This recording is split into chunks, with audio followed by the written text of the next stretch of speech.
So gotta easy. somehow find like a routine. Or I also find that when I'm stressed, I don't eat at all. So when I'm stressed, I don't eat, and then when I'm bored, so it's finding the balance between work where you're not overly stressed and you've got nothing to do, and then your eating patterns are in order. I Well, used to be the same way. Alexandra, it seems like you must be stressed. She's so tiny, isn't she? She's so No, tiny. I miss that. I'm glad the doctor's not here to hear this, but I had a piece of cake for breakfast. So No. yeah. Like, Chocolate cake. hey, but you know what? Cake's got all of the things we need: eggs, flour, and all the things we don't need, right? Sugar, fat. I had eggs for breakfast. Essentially, I had eggs. There you go. Yeah. Eggs There you Yeah. into And it was a homemade cake. It was homemade. There you go. You know that it's go. like Woody it's Allen really taught us that the healthiest food is the hot fudge sundae. Ooh, It's- there we go. Woody Allen in Sleeper, he said Yeah. that in the future they learned that hot fudge sundae was the healthiest food. I love it. A lot of people, and I used to be like you. When I stressed, I didn't eat. And then I don't know what happened, but it has a tendency to be a hacker or a computer person, right? You start working late at nights, and junk food becomes your go-to, right? You're sitting there, and I think it's the crunching. I really do. I think it's you're sitting there and you're chewing on something, and you're heavy concentration. That's exactly it. I actually started. I've got a whole lot of gum by my desk, like hidden in different places in different containers. I have gum because I will sit and I'll just eat the gum. So I've actually got something to chew on, some new flavor, and I'll add a new one to the bunch just to be able to chew, smart. which is a good way just to break out of the habit of just like binging on food. Yeah. And I think celery, I'm gonna, instead of the chips or crackers, I like crackers for whatever stupid reason. Ooh. Cheese crackers with some cheese. Oh, I love crackers with a bit of like butter, and then some like grated cheese. Oh, and if it's good sweet butter, right? The real like the good stuff. Yeah. Not that fake stuff, not the fake butter. I'm allergic to fake butter anyway, so Gotta be the real stuff. I break out in hives. Oh, wow. Yeah, big hives, like big look like the thing. So I can't eat fake butter. So and I'm like that. Yay! I can't eat fake butter. But I have to cut back on it. But it's a really good butter is so sweet. It could be like a dessert, right? Oh, yeah. And the cows in Texas, I found out in Houston, Texas, make the best butter you've ever had in your life. Wow. I look forward to going to Houston to eat the butter. That sounds stupid, but I would put the pads of butter on my plate like it was dessert. And I was skinny. I found that to be true in Ireland as well. Yeah, Ireland has very sweet butter. Yes. Oh my goodness. Wow. Yes. So Kim, in India we have different varieties of butter, and we also make butter at our home using milk. Mm-hmm. And that is a part of one of our holy god Krishna. He used to have a lot of butter. But that's a white butter. Wow, you make your own butter and it's white. Yeah, we make it home as well. I mean, it's a white butter. It's not salty. It's just flat white butter, and you can use it with different kinds of breads and different dishes or maybe curries and things like that. We used to have it. All you have to do is blend it until the fats cook, basically. You blend it really, really hard until the fats cook. I do this. I make my own whipping cream at home. I do not buy the store-bought with all the crap in it. And it's so funny because all the kids would say, my gosh, this cream is good. But I always buy good cream, right? There is a difference between good quality cream and not. Yeah, absolutely. You can't put too much salt in it, but a little bit of salt actually makes it sweeter. But you don't, when I'm talking about, like, I'll get a big quart of cream, right? And a little sprinkle of salt and it actually helps it solidify. Like you make ice cream, right? It helps it solidify. And, but you can take that cream probably, because I whip it until it's real firm. That cream and just blend it a little bit harder and probably make the butter that Ankit's talking about because it's, we create a lot of stuff. We create a lot of stuff using milk in India. We also do a lot of cottage cheese, which we call it as paneer. and then with that we make a lot of homemade dishes using milk. A lot of things is I mean, we use milk extensively every day. So We make our own yogurts. We make our own yogurts as well. I mean, every day. Yeah. So we do a lot of things. I'm going to learn how to do, but somebody makes yogurt so good and healthy that I don't have to. So I kind of buy theirs, but you know, because I don't need a lot. And when you make your own, sometimes you make a lot. But you know, now that we're talking about all this food, what goes with good food? Good music. And especially on Sunday, you make your little spread, right? And you're ready to listen to all of this great music on Sunday. And of course, we have Alexandra May and her musical cabinet. But Alexandra, you had something great to announce this week. Oh, what was that? You took a song and put it out there. Because I was speaking to a friend yesterday, and I forgot that I released a song yesterday. I was talking to him, and he's like, well, so what's up with you? What are you doing? Alexandra was busy doing those hair straightening, so she forgot about song. That's why she's a typical girl. A typical girl. Her I'm so song sorry. for her TV show is fabulous, and she released it yesterday, folks. I mean, there you go. She totally forgot. It's a good thing you're here, Kimberly, to remind her.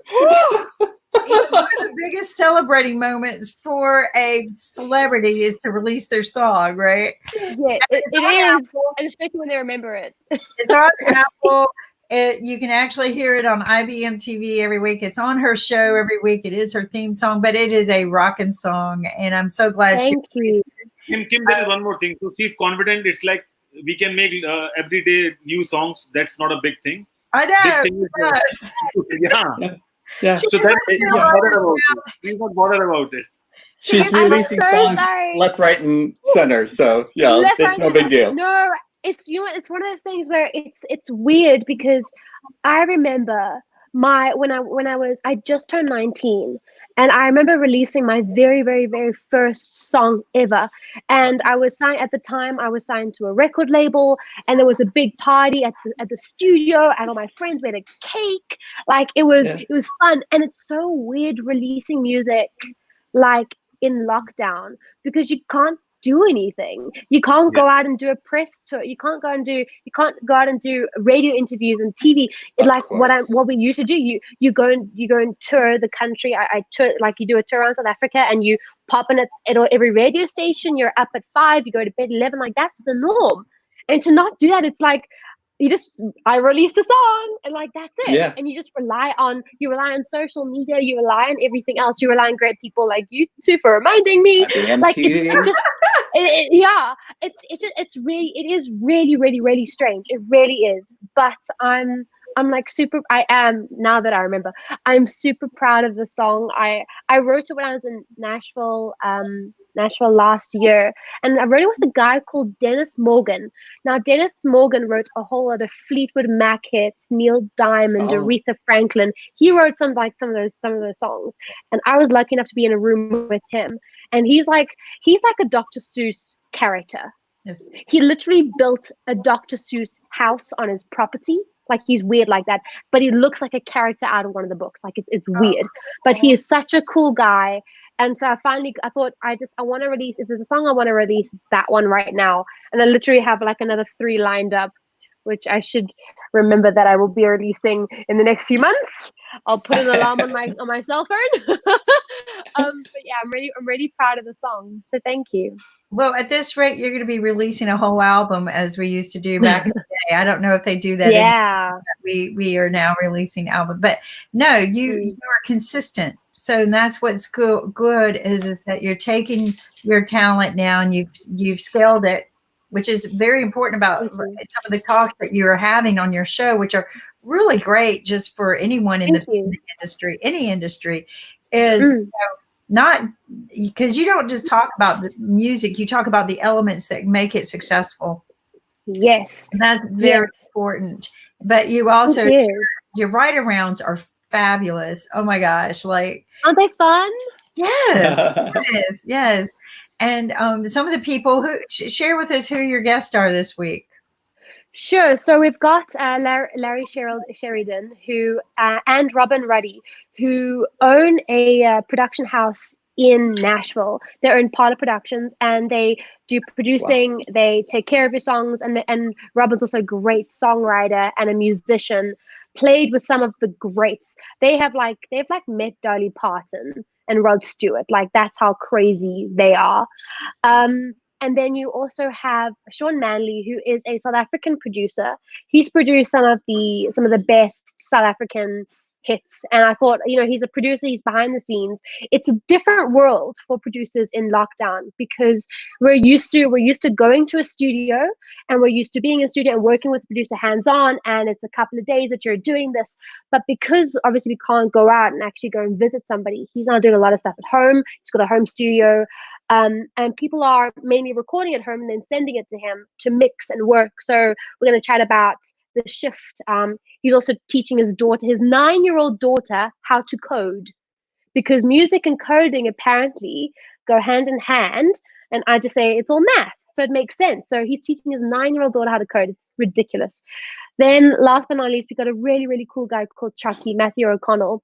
And now Chucky is one of the go-to guys in Africa. He is a brilliant musician, singer-songwriter, saxophonist, guitarist, pianist, producer.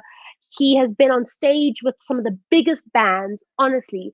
And so we're going to have him on, and he's also quite young, which is going to be cool to, he's a young guy who's really made waves in the industry. So we've got a bit of a mix of production, songwriting, a bit of everything for tomorrow's show, which is going to be kind of exciting.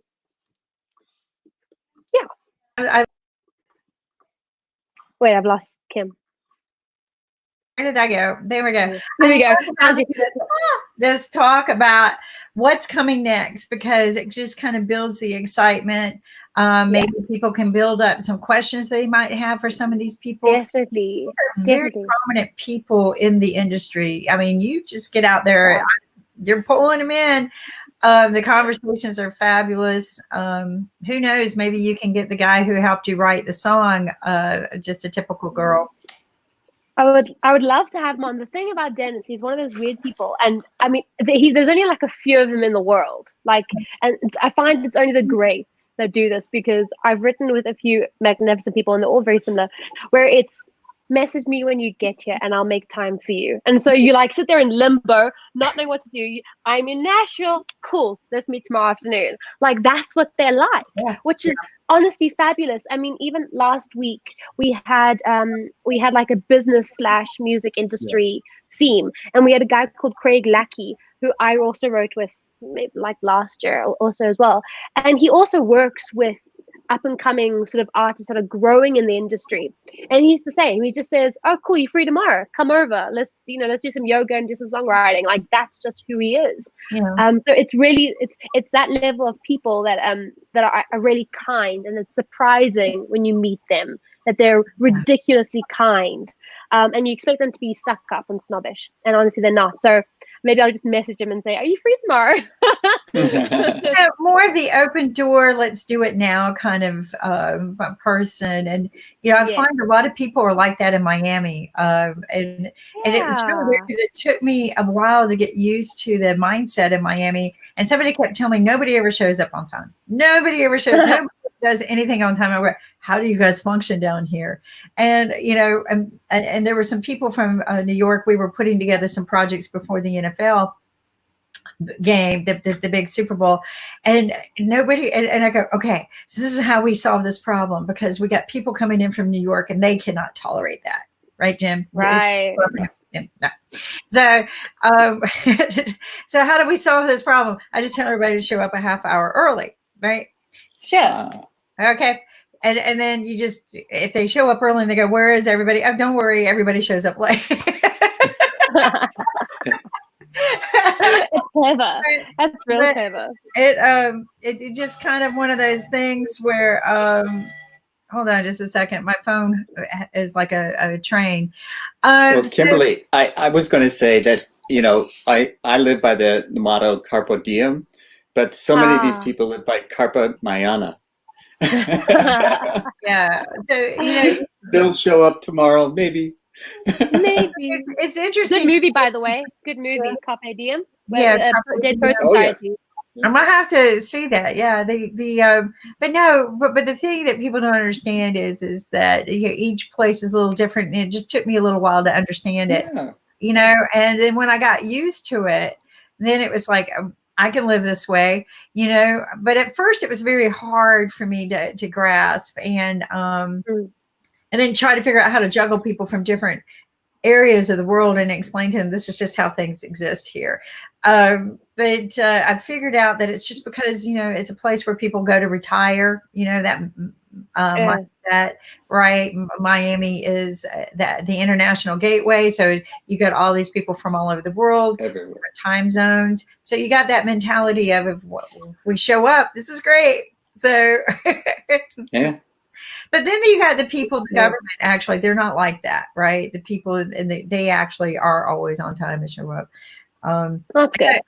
Funny story. I got locked into the big museum there after hours because everybody was like, Kim, it's been a long, hard day. Why don't you rest here and we'll come back and get you? Oh. And they forgot. And it sounds like a movie. What movie is that? Yeah. Not at the museum. Yeah. Well, Ben here's Stiller. the thing. I guess they thought that they would go and do what drop off some equipment and come back and get me. I wasn't tired, but for whatever reason, they wanted to run their, drop off the equipment and come back and get me. And so I'm like, well, okay, I'll just sit and enjoy my little martini or whatever they gave me. It was actually champagne, and just relax a bit because it was a long, hard day. And all of a sudden, everything went dark. Oh my goodness. And the lights went off. And then the elevators weren't working when because it's an animal museum. It's a live animal museum, right? It's aquarium. It's an aquarium. So gates come down like Jurassic Park. Oh my goodness. I can't believe it. I cannot make this up, right? Locked down. And I'm like, where, they're late. Okay, that's typical of people, but I can't even go to the next floor to exit out. I started looking around for ways to exit, gates at every exit, like even doors, gates coming because it's live animals. But you had your cell phone. And my cell phone didn't work too good in there. It's all heavy. Naturally. It's Jurassic Park, right? It's Jurassic Park. So I'm videotaping the scenes. I'm not panicked. I figured we'll figure it out. But nobody was there. It was locked down for good. So I'm like, we'll find a security. So I went and looked for a button to call for security. It just doesn't work. Yeah. Unbelievable. So then I'm watching the aquarium and I go, well, this is going to be beautiful, right? And we'll figure this out. This is going to be beautiful because I'm watching the dolphins come out, the turtles, and cool, yeah. Wow, this is so. I'm like enjoying the moment. My team's out there panicked because they get in to get me. The same predicament. They can't even get into the parking deck. And so then I'm I find a balcony and I'm hanging over the balcony to talk to them. I don't want to hang over too far, right? But I found an outside thing and I tell them, I'm okay, I'm fine. Don't worry, we'll figure this out. And who do we call? Well, there's nobody to call. Well, then finally the people who take care of the Ghostbusters. Right. The people who take care of the animals come in. Right? But they don't speak English very well. So what's this lady doing in here? First off, they don't see them. I'm 3 stories up. They're down in the water tank, right? So all of a sudden the elevator starts working. And I'm like, do I get in and risk it stop working? Right. No. But I do. I dive in and I go down to where they are. And I figure out a way to get to where the divers are because they're divers that are going into the tank. And I start talking to them and they go, well, our office isn't here. It's in Cuba. And I said, well, can you let me out the way you came in? No, we can't do that. That's it. And I don't want them to lose their job, right? No, so we had to call their office to get somebody, to call the security guard to come find me.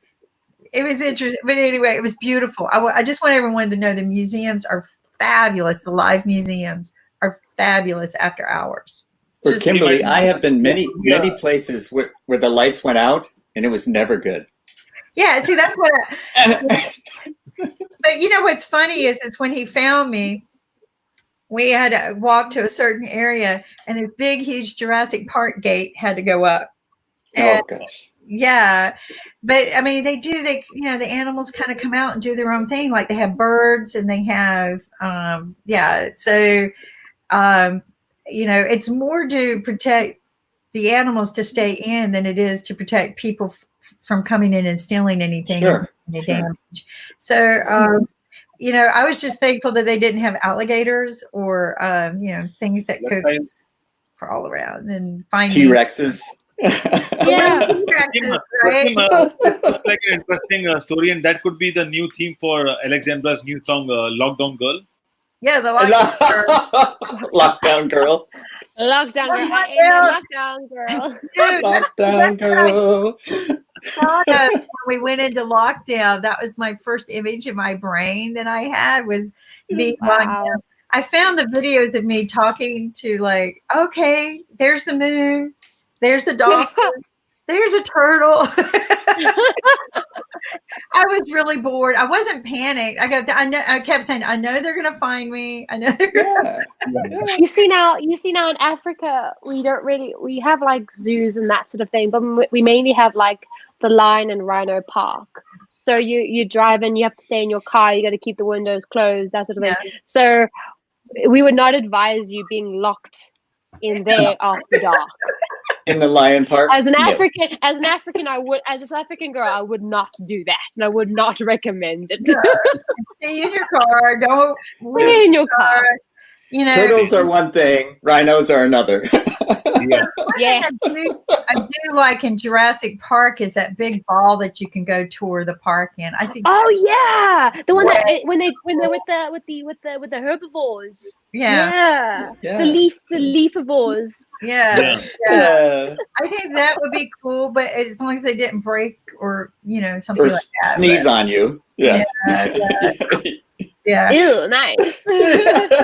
But, We need those for now. We should yes, actually we have do. those now. Bubble balls. We could like go like shopping in our little bubble. Beep beep out the way. We'll have our Great idea. avatars, Anka. We'll have our avatars shop for us. We come back to Avatar every time whenever we'll talk about lockdown.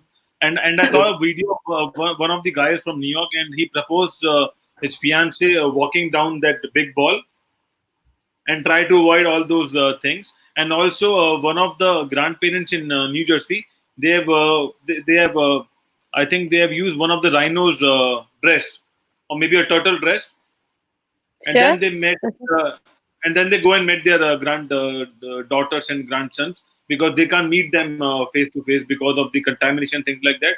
So people are using a lot of silicone dresses and things like that to meet and greet or maybe doing a party as well, because that way they are covered everywhere and then still they can do parties in the way of animals. It's a good idea. It's like a fancy dress.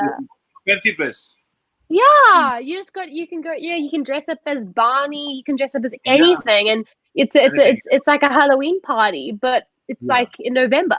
So maybe once we do an IBM party, I will be a Spider-Man and Kim will choose some other character and Alex can choose some other character, and we'll come our own character and do the IBM quarantine party. There you go. I've actually got I got a lab suit, one of the white lab suits. You know, when you go into a what they call a clean room. And I have it here with me. I actually brought one home with me. I thought that was weird. Why am I bringing one home with me? This was long before the lockdown. For some reason, I just thought it'd be cool to have one at home. And now I'm like, I think I'm gonna start putting that on and go to the store, right? Yeah. But it's, you know, I do have a costume. It's the hood. It's the where it comes around your face like this, and then you put the goggles and the mask on. It could be a duck suit as well because it's white, and then we have that duck shape. Put my wings on. No, and Alexandra, you know the Harry Potter movies, don't you? The Harry Potter movies? Do I know the Harry Potter Yes. Okay. movies? Sorry. Do I know the Harry Potter Because movies? I have a costume. Sorry, but I have a costume of Professor Snape. A wand. Yeah, the whole 9 yards. Wow. Long black hair. Yes. And That's so I've entertained at amazing. birthday parties as Professor Snape. Oh, wow. Oh my goodness. You know, I actually did a test recently. I always thought I was Gryffindor, but I think I'm Ravenclaw apparently. I always thought I was Gryffindor, but I'm a Raven apparently. So Well, I mean, I don't know what that says about me. That's But pretty yeah. cool. Yeah. Thank you. Ravenclaw's very cool. Thank you. Raven is very smart. And Yeah. I'll you know, take it. yeah, I'll take it as long as I'm not Slytherin. No. See, that's where I went. Right away. I went to Slytherin. Slytherins were considered very intelligent mindset. Not all of them were bad. They were just, you know, you got to have the bad guy, right? Well, you have to have. You need a bad guy. I say I had bad role models. You know, there was a point to being a Slytherin in the book, but in all intents and purposes, when you really looked at the criteria that the hat had for selecting each one of them, which I thought was very fun to read about in the books. Oh yeah, yeah. I was an adult and I read every one of the books. Me too. And I was first in line. I would pre-order my book and first in line when the book. Oh wow. Yeah. See, I used my niece as an excuse. I bought these books for my niece, but I always bought 2 copies, one for my niece and one for me. Yeah. That's very good. See, I was a late bloomer. I only got into Harry Potter maybe like 3 or 4 years ago, and that's when I just binged and I fell head over heels in love. And now whenever somebody brings up Harry Potter, I'm there like a bear. But here's the thing: you got to binge it. Imagine reading it and having to wait. I used to wait. Oh, yeah. So then you have to kind of pre-read a little bit of the last book to get back into the next book. So yeah. I would have been smarter to wait, but I wanted to read. I've always believed in reading what my children were reading. I always had that belief. Yeah. But then I realized I was like you, Jim. And I was using my children as an excuse. Yes. And, to get into it. It is. I believe in reading what other people's children are reading. Children writers actually have to be creative enough to go in the audience, not just for children, but for adults. And, so that's a true, boy, was she fabulous or what, Unbelievable. But apparently she's writing something new. Apparently she might be writing something new and then releasing it chapter by chapter. So I'm very keen to see, and I think some of the fantasies I'm interested to see what she does. I hope it's like a backstory of something. I just want it to be a backstory of something so I can connect it. And there was a different author come out with the Cursed Child. I don't know if anybody read that. I read that. Yeah, but it wasn't by her. But it was in the same theme, and it was like Ron and Hermione's son and Harry Potter's son. And so it was their adventures, and so I was totally hooked. Yeah, because I really enjoyed the. No, you go. You go. Oh, I was going to say you brought up a really good point about having to wait for the next thing. The same thing with the Game of Thrones. That author, George R.R.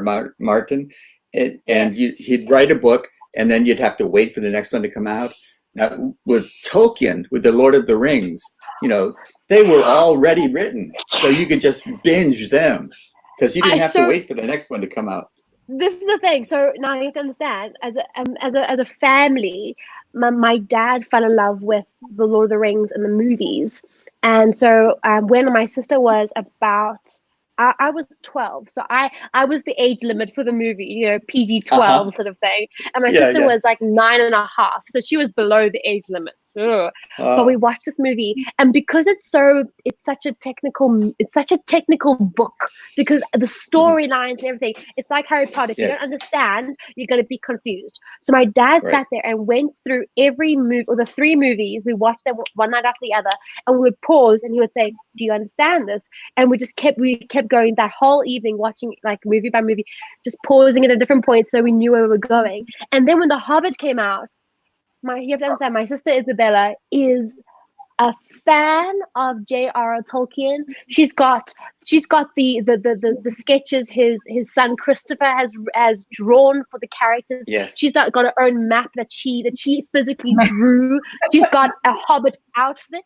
Like she is like crazy. And when The Hobbit came out, we watched those 3 movies We just loved it. And we're literally now, we're binging the 6 movies. We're on the 2nd Lord of the Rings. So we've done the 3 Hobbits and we've done the 1 Lord of the Rings. So now we're on the 2nd Lord of the Rings. So we'll be doing that this week. Well, we were talking about eating well before, but the hobbits, they would have the first breakfast, second breakfast, Third breakfast. This is where I learned it. I am a hobbit. That's the thing. I am a hobbit. Part hobbit. What? How many? You only have one breakfast? Yeah. What's wrong with you? No, it's beautifully written. Another creative mind. The movies spoiled it for me. Well, I can't believe. Oh, really? The movies totally spoiled it for me because I had been reading these books all my life and reading them over and over again. So I had these mental images. Yeah. And so now I can't get the movie Gandalf out of my head. And all the images I had in my head have been replaced by the movie images. So I can't reread them anymore because now when I see Gandalf's name, I see the movie character. You picture. The thing is that I really enjoyed about the Lord of the Rings and the Hobbit is that I think similar to Harry Potter, there are a lot of details still left out of Harry Potter and a lot of details still left out of Lord of the Rings. Like Lord of the Rings is 3 books and they made a movie about each book. Hobbit is 1 book and they made 3 movies. You can imagine the depth. Yeah. But I think that it's one of the better books into movies. It's one of the best. It's up in that top category because a lot of the times, like I read a lot of Nicholas Sparks romantic novels and anything like old fashioned as well in the 50s or the 60s. And I often find that when they make it into a movie, you lose a lot of the detail and you lose the character that you fell in love with. But I think Harry Potter, The Hobbit, Lord of the Rings are one of the better of that group where they actually got most of the detail. They got throw in the scenery from New Zealand. It's magnificent scenery. So the movies themselves are spectacular. And did you know that the reason why J.R.R. Tolkien wrote the scenery or wrote that scenery that way is he was actually basing the scenery on the Drakensberg in South Africa, which is our mountain, like a mountain range. And they filmed in New Zealand because it was similar. But it was based on that imagery that he had because he actually my mentor I've had the same mentor. Her name is Shai Alice Gillum, and she's a composer. Her father was a close friend with J.R.R. Tolkien, and he would send notes to her father. So technically, I have met J.R.R. Tolkien. I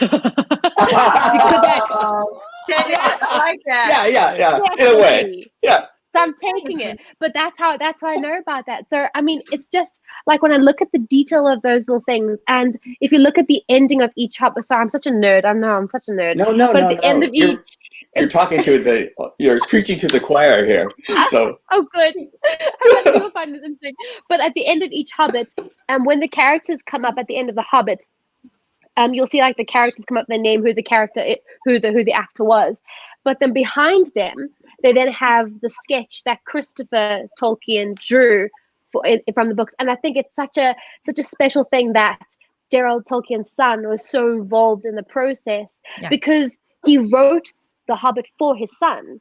He wrote The Hobbit as entertainment for his son because he wanted some fantasy with some ethics in it as well, some life stories, some moral stories in the book. So he wrote it for that. And then he and obviously when they made it, then had to carry on. Once he wrote The Hobbit, he was like, I've got to carry on with the story. And that's where The Lord of the Rings was born. I'm again preaching to the choir, but I just love these little facts. Yes. And also that's how Christopher Robin was created too. So, it's a story for the child. And then it just takes off. Yeah. So a lot of great authors. I even think Stephen King wrote a book for his daughter. Really? And, I think you're right. Yeah, it's called Eye of the Dragon, I think. Wow. Of the Dragon. When we were talking, when you were sitting there, The Eyes of the Dragon. I think he actually wrote that for her. It's still a little bit of gruesome in it. I read it purely because he said he wrote it for his daughter because she's like, Daddy, can't you write me a book? And there's some gruesome in it, Yeah. but because like the head gets cut off and rolling down the stairs or something, because it's a medieval book. The daughter is in intensive psychotherapy now. Right.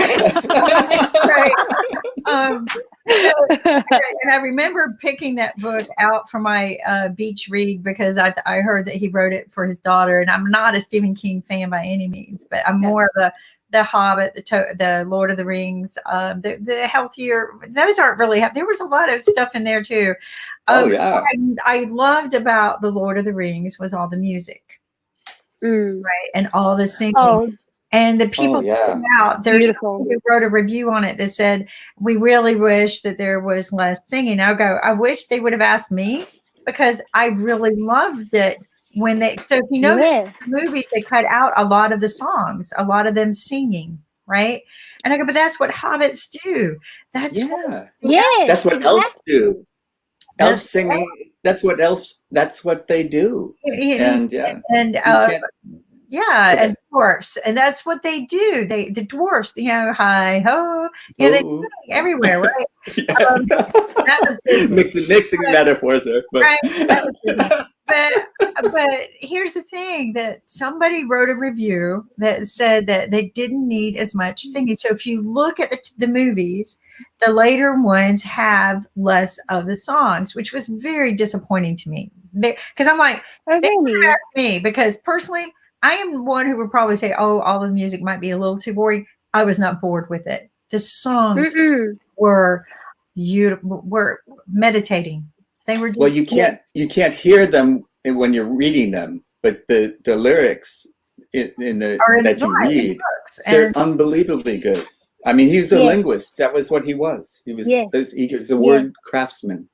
And I think it's the fact that he created all those languages is that it just means you need a whole nother brain. And I, as a musician, when I come across a poem or a song in a book, my mind is completely, I'm like blown. That my favorite book, and I'm mainly in, like I said, in the romance space, but the book that got me started on this mind thing, and I'll get to Lord of the Rings now, but is a book by a lady called Margaret Thornton, and it's called Remember Me. And somewhere in the book, it's about this young girl who's a singer, and it's based in the 50s and whatever, naturally, and she sings a beautiful lullaby called Scarborough Fair. And it's just, you going to Scarborough? It's just a beautiful song. And I just Simon and Garfunkel.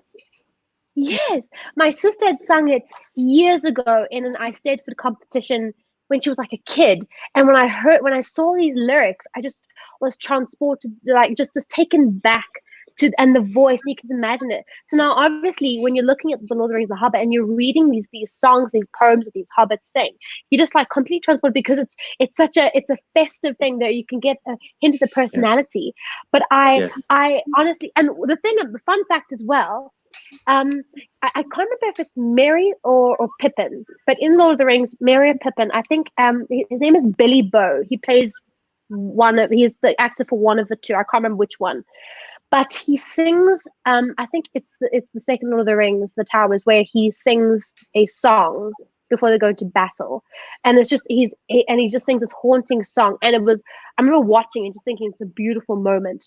And it turns out in The Last Hobbit, as a way to wrap everything up, the song that they have in The Last Hobbit is actually sung by that character. They brought him in just to sing that song at the end, which just sort of rounded everything off. And the music, I think, what's his name? Something Shaw that composed all the music. Shaw Hammond, I don't know, I can't remember.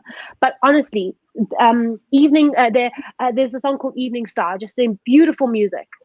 When I look at it, I like to divide things up. I like to look at what makes it beautiful, what makes it brilliant. And honestly, it's a work of art. It's a work of art, those movies. Well, they are. There's another series of books that came out a couple years after Harry Potter, and during the time frame that The Lord of the Rings and The Hobbit was starting. And it's a mystical book, and it was written by a teenager, and it got great reviews. I'm going to share it with you and try it. It is one of those binge reading books. The young man was brilliant, and another brilliant Wow. writer, like the Lord of the Rings. But it's let's see if I can share this in a way that you can see it, because it's hard to pull up just some of the pictures. But let's see if I can. Aragon, the Inheritance. So it's Aragon. Oh yeah, I've read these. Did you? Yeah. Yes. And the Inheritance. I loved. Did you like them? Oh yes, absolutely. I devoured them. Yeah, like, and this was. I went all dragon on the books. This is a teenager that started this. He wasn't a teenager by the time he finished the latter books. Yeah. But he started these as a teenager. Yeah. So Wow, that's amazing. Those are outstanding books. I love them. fabulous. No, me too. Me too. I loved it. Did you read all of them? I haven't read all of them. I realized he wrote some No. more during a time that I got busy, but I'll have to go back because they were definitely some of my favorite. I thought the way he just defined everything, you could visualize it, like you were talking about. You could visualize what the wizard looked like. That I didn't need Yeah. not Right. movie. Right. Another great writer, which is way, way before your time, Alexandra, but he could write about the future, which was amazing to me, was the gentleman who wrote the series called John Carter. I don't know if you read those, but I feel like I have. I feel I'm like I drawing a have. blank. but John Carter, gosh, these books were written back in the 20s. If I'm not mistaken, but he could write Ooh. so futuristic. It was just mind-boggling to me. And they did start making movies out of it, but I Yeah, don't. I'm just looking up the movie.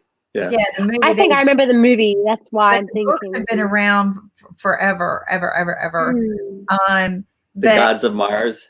yeah, the Gods of Mars. But the John Carter series is another one that is really, and I think it was just because he could write the way he wrote, was just amazing to me that this person could write this way so many years ago, right? Yes. Yeah. That he could, Well, some of these are timeless. right? You know, it doesn't matter that they were written in long ago, because their imaginations are what we relate to today, and Yeah. they take us to another world. I agree. And I mean, there's another writer that I love, Agatha Christie. I love a good Agatha Oh, yeah. Christie book. Who I doesn't love a good like Agatha her? Christie. Yeah. And I have to tell you, I mean, I binged a whole lot of her books, and then I watched some of the movies. Edgar Rice, is that who wrote the John Carter. John Carter? Yeah, That's Tarzan. That's who wrote Tarzan. yeah, but Really? yeah. So that's, I couldn't remember his name in it, and I had to pull it up the other way. But yeah, so he had a way of being able to write, but a lot of people did not know about the John Carter books because they were too sci-fi, way too sci-fi. So if you get a chance to just even pick up one and read it. Yeah, he was before his time in that sense, because sci-fi took off, but he was writing before that happened. Yes. So he wrote in a time that was not ready to appreciate him. We should start As a book happens club. with writers. Yes. And artists, everything. I think we should definitely start a book club. Like, have How people about recommend Wrinkle in books. Time? Yeah, Did you ever read Wrinkle in Time? Yes. Yes. I don't know why I thought of it when looking at you, but I think we should put a list together of books that we should, Yeah. or we should do just like a book a week. That was another one of my favorite kid books that I'm Yeah. like, thank God I got a son, because and I read like, I know. oh my God. My son, you know, I made Bless him my niece. I made every child that came in this house read A Wrinkle in Time. Yeah. Well, these are also, there's stories about feminism and female power.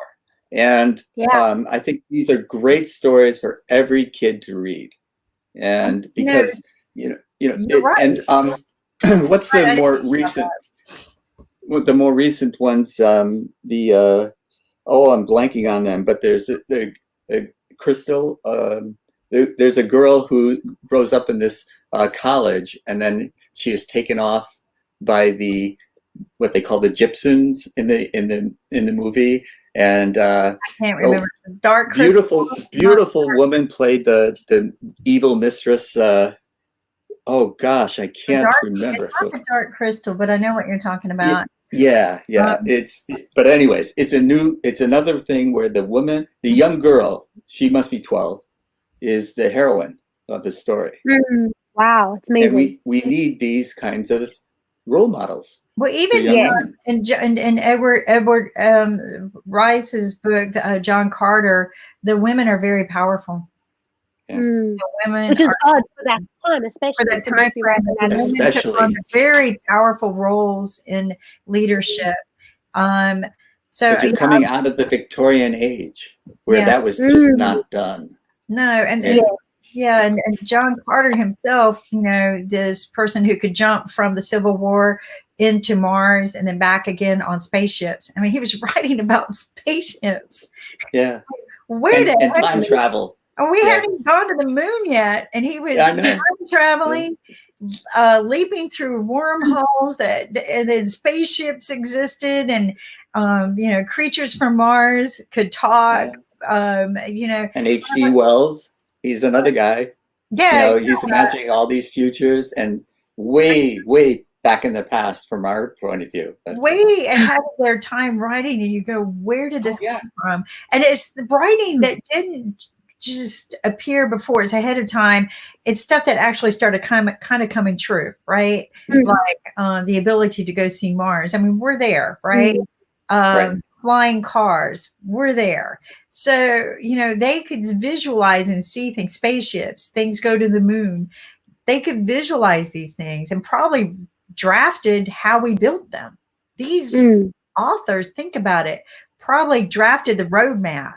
And it was all fiction, right? It wasn't nonfiction, it was all fiction. But correct. No, and that's what I'm excited is to read these things and go, wow, they could predict so much more our future than we could ever even imagine. Or did their imagination become what we created? I was just thinking that now. I mean, artists, creators in general, sort of are at the front of inspiration, of all those things, because we're constantly trying to inspire. We're constantly trying to do that. So it might be a bit of both, where he sort of thought about this, being a creative and wanting to create something like that, and it just sort of led the way for people to actually make it happen. Essentially, it was a spark, and they're like, oh yeah, let's just try do it. Sort of, there must have been some sort of give and take in that space. I was going to say, if you visit the Uffizi in Florence, you see all the paintings before Michelangelo are all two-dimensional colors, and then Michelangelo bursts on the scene with all of these marvelous colors, and then everyone after him is using color like that. Yeah. Yes. So, exactly. Yeah. Leads the way. That's just it. Yep. Yeah. Well, so they're inspirational. Right. They inspire these things, like you were saying, Kimberly. They inspire the creation of things that actually materialize, because they have probably read these guys and they say, "Why can't I do that?" That's the way music grew, right? Everything kind of started from a few humming, maybe banging on something. You hear the sounds, you think, wow, that's beautiful, and it's mimicking the sounds around you and pulling those together to make it sound good. And that's how all of that came about. And I think it's fabulous. And I agree with you. I think we need a book talk.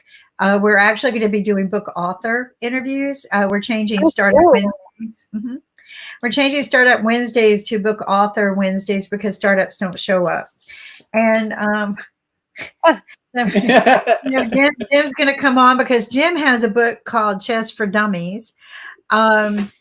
He does actually to be a part of For Dummies authors is very hard to get into. You have to be very smart to be accepted For Dummies authorship.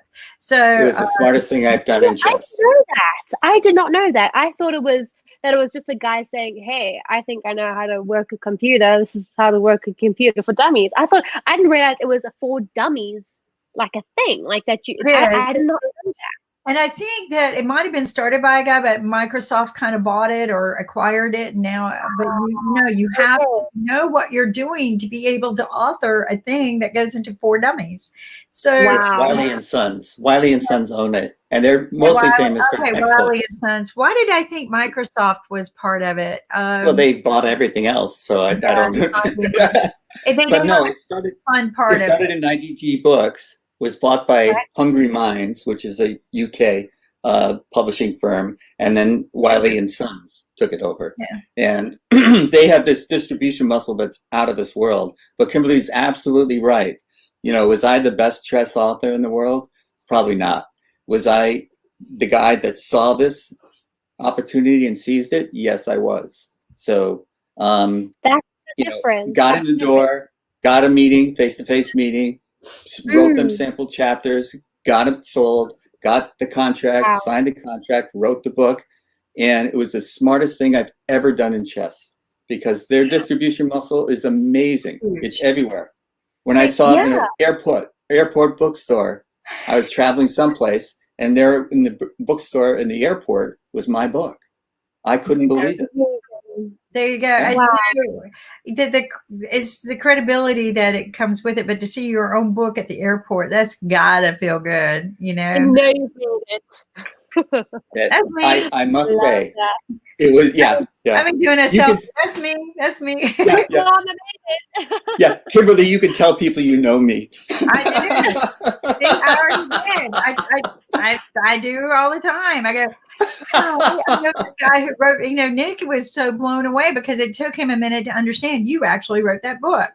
And, Nick goes, wow. I said, Nick, sometimes you talk about people that are coming on your show and you hear all these things that they do, but you just didn't click, right? Like we know that you authored some things. We know that you've been around a while, but it just didn't click what it was and everything until he finally took the book and he put it up there and we're, that's the book he wrote. So, and the For Dummies series, and Alexandra, you were mentioning this. It was all computers, Microsoft Word for Dummies, and probably why you thought of Microsoft because they were all the idea was to demystify something that everybody thought was complicated. Yes. And so when they brought out their trade press, when they announced their trade press, I said chess. Perfect, because it's demystifying something that everybody thinks is too complicated. We can teach kindergartners to play chess. It's not too complicated, but everybody has it in their mind. Oh no, not for me.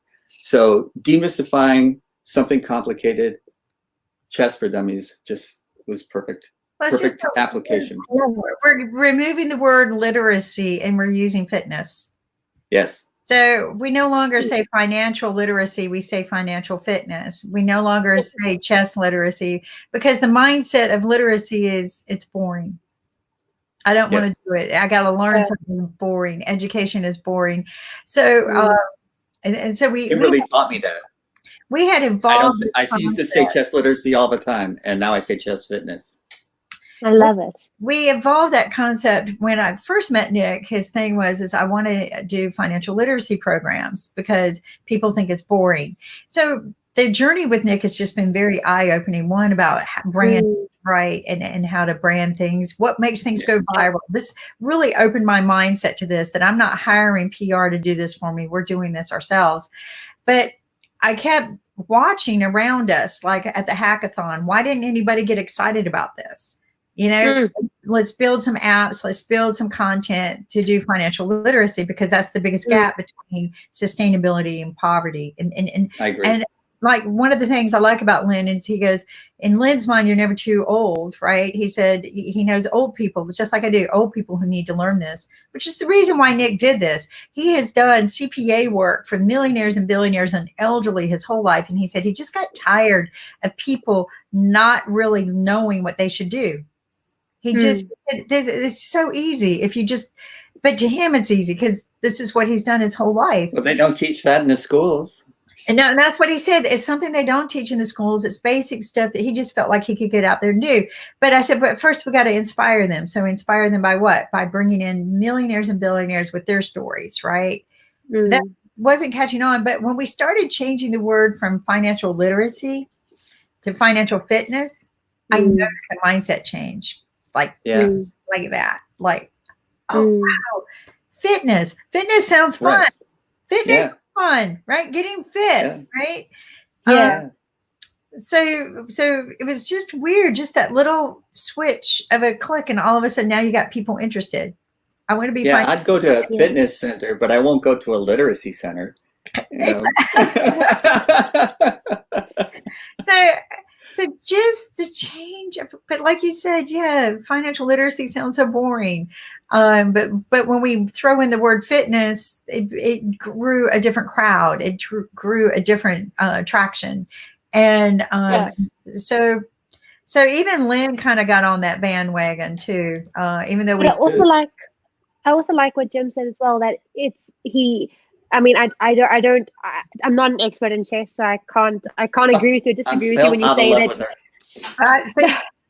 But I'm in love with you again. Don't worry. I just can't say that. Oh yeah, I agree with you. You're not the best chess player. That's why I'm saying that. I can't agree with you or disagree with you because I don't know chess. I used to play chess in school, so that was fun for me. So I love chess. I love the game. But I'm not fit enough. I'm not fit enough to have an opinion. But what I do agree with you on is that there is something that you could do that nobody else was doing, and you found that gap. And I think that's such an important thing when it comes to looking at what you do. You might not be the most incredible X, Y, and Z ever in the entire of the universe, but there is something that you can contribute. There's something that you can give to an organization, to the universe, if you want to be all big about it. There is something you can give to your community. If you just look at those little things, what skills do I have, and how can I make my passion, my love, sort of fuel that even more? So I think, just if I'm just looking at it from that side of things, something that I really do understand, I love like what you've done, and I'm going to go and buy your book, and then I challenge you to a chess game. Whoa! And I will sign it. Right. Bring it on. Yeah. Give me a while to read it first, and then we'll do it. Challenge is on, people. All the way on IBM TV. The challenge is on. I'm not your typical girl. There you go. She's going to take on the guy who wrote the book. Kimberly, I'm going to have this on my head next time I play Sasha, because he makes my head hurt when I play him. Oh my gosh. So this is from the dollar store. This is from the dollar store. 6,000 calories when you're stressing out like that. You do know that. It's really true. My mother told me she tried to make me quit going to chess tournaments when I was a teenager, because I was a distance runner, so I was already real thin, and I would lose, even in that body type, I would lose 5 pounds playing a weekend chess tournament. And she would just look at me. She would look at me and say, "Never again." And of course, like all teenagers, I listened to my mother. Right. Yeah. I kept playing. All right. But there's so many fabulous things I've learned about chess in the past 4 years that I've been working with Nick. And one of the things I like about it is the community, right? The integrity that you're taught and engagement of the game, and that you can walk away and come back and play each other tomorrow. You might have a competitive edge about you, but it's not what you think. They shake hands before they play. You can see the furrow on my brow. Yes. I spent 20 years concentrating in competitive chess, and so now I'm stuck with this. This is your trophy. This is your trophy. And Dr. Tula gave you an idea on how to, there's the Botox and filler, or you could try my little trick. And I've got another one I'm going to see. I did yesterday. These are my tricks. So I'll send you some of my tricks because I have a scar right here that goes up and down. Right. I don't believe you. Can't see it. Can't see it. Although I hide it with hair a lot of times. There you go. I can't do that. I know. But when I can't hide it, when I do pull back, but there are, you know, Aunt Kit and I were talking too, there are gels and stuff. And again, that Dr. Tula said, hydrate it, right? Hydration is the best way. I did that yesterday and today. So I listened. One of my surgeries, the surgeon told me put vitamin E oil on it every day, even when you don't want to, and rub the knots of the surgery out, right? And kid you not, I have no scarring from that. But we've heard my story about the other one, but no scarring whatsoever. So, wow. But the frown mark, I feel your pain because, you know, it's a concentration mark. It's not a frown mark. Well, it's not a frown mark, but I feel your pain because we get those, right? We get the concentration. Yeah. But there are people, they literally have Botox put in their face so they don't even make that face, right? I know, but I'm not going that route. Okay, we're getting the timeout. So before we wrap up, I think Alex needs to move for another meetings. Before she leaves, I will just play the teaser so that people would join us on Sunday, 3 p.m. EST. That's cool. Right here. I ain't no typical girl. I ain't no typical girl. I ain't cheery and wild. The boys say ball. I ain't no typical girl. I wanna be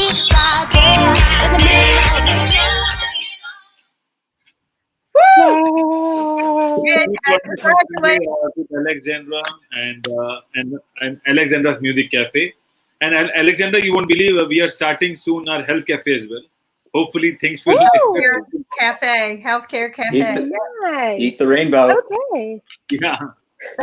But you're not a typical girl. I can vouch for that. But not the typical girl, folks. And she just released her song yesterday. And although we've been hearing it, go listen to it in full and join us tomorrow on the Alexandra Mays Musical Cafe. I fell in love with her. There you go.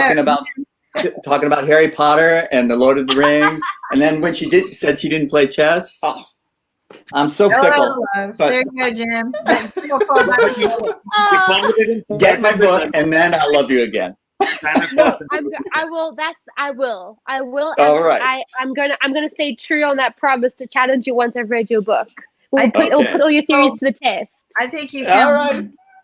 A lot of people have been buying your books after you had shared that the other day with Nick. So I don't know if you noticed, but yeah. Thank you, Alexandra. Go.